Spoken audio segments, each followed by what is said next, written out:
So Neil deGrasse Tyson gave an interview on NPR that really pissed me off in just a few minutes, and I just wanted to take a few minutes to debunk it and talk about what's wrong with Neil deGrasse Tyson and certain kinds of science. I'm totally pro science. I'm a math and science genius. I love science, but what I don't like about science is how hesitant it is to recognize and understand new ideas. Or in this case, even is hostile to new ideas and won't allow new ideas.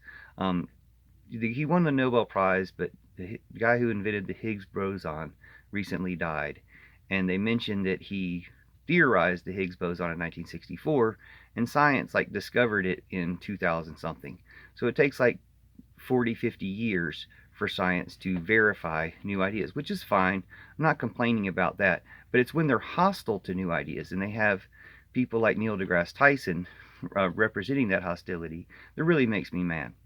So, for instance, I'm a math genius, but you don't have to be a math and science genius to understand this. I'm going to put it in normal terms, like Neil deGrasse Tyson is paid to put consensus science in normal terms, even when consensus science is wrong, which is wrong for them to do that, for them to reinforce bad ideas with people like Neil deGrasse Tyson. But you can see they have an agenda, which makes it even worse, and you can see what that agenda is.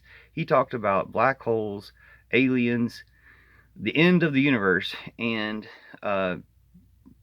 politics. And you can tell he was wrong about every single one of these things. So if I have time, I'll go over what he was wrong about. Black holes. Somebody asked him about going into a black hole, and he suggested that first of all, if you turned around, you would see from the inside of a black hole the future history of the universe. And if you went forward, you would go into another dimension, or it'd be a portal to someplace. This is where the sci-fi people might be right. And then he even went so far as to suggest that when he dies, he wants to be sent to a black hole to look out, as if any of that's possible. Now, I've been right about black holes in ways that Stephen Hawking, the so-called expert in black holes, only admitted a few years before he died. And I've been right about it for these 30-something years.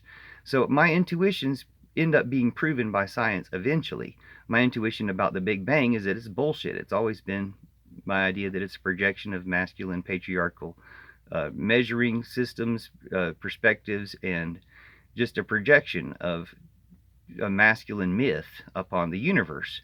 And that if you just look for the opposite explanation, you'd actually find the truth. Instead, even though they've modified their belief in the Big Bang, they still have this idea of the end of the universe tearing itself apart or spreading too far or whatever. It just doesn't make any sense compared to what's actually going on. But they reinforced that with Neil deGrasse Tyson once again. Then a lady asked him about frequent radio bursts, and are they signs of aliens? And he's like, no, we used to think they could be signs of aliens, and if we stuck with that decision, we wouldn't have found quasars. And we can't stop investigating something by deciding it's aliens. It's like, well, if you actually were deciding it's really aliens, you would want to know the science of how the aliens were doing something, not stopping your scientific query at that point.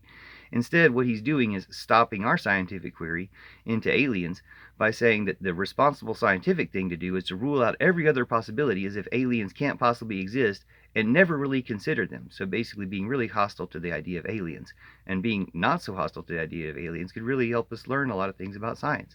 And the last thing he said is that while the left says that the right, conservatives, fascists, are anti-science by being climate change deniers, the left is who believes in astrology and crystals. Well, maybe astrology and crystals are just things that science hasn't explained yet, but they're not hostile to the entire life of humanity on the planet. Whereas being a climate change denier is. And for Neil deGrasse Tyson to equate those two things proves two things: that he's on the agenda of climate change deniers to make them seem okay, or both sides, and that he's against aliens. And so the climate change deniers, the people in status quo right now, are against us finding out about aliens. This is wrong, and we need to call it out and stop it.